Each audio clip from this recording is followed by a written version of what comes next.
Kita buka dengan informasi pertama. Saudara, meski tidak adanya kasus positif COVID-19 pada tanggal 25 Januari kemarin, data COVID-19 pemerintah Aceh hingga hari ini telah menembus angka 9.144 kasus. Peningkatan dan penurunan kasus COVID-19 di Aceh terus bervariasi setiap harinya.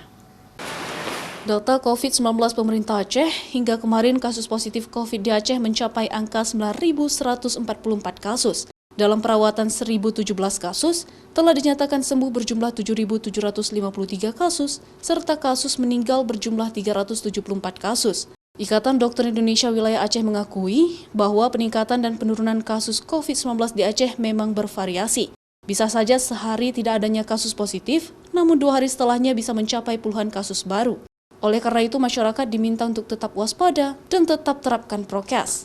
Saya merasa kita berada di titik flat setelah gelombang pertama. Khawatirnya kalau kita kemudian abai, maka terjadi lonjakan kedua yang jauh lebih berat daripada yang kita hadapi pertama. Dan ini harus dipahami, belajar dari sejarah, maka barangkali kita harus proteksi diri, tetap kuatkan protokol di masa flat ini agar tidak terjadi lonjakan gelombang kedua yang jauh lebih tinggi.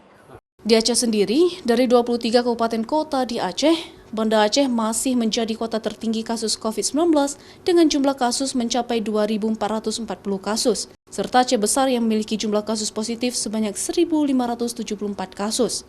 Kabupaten kota yang paling kecil terdapat kasus positif COVID-19 di Aceh adalah kota Subu Salam dengan total kasus hanya mencapai 89 kasus.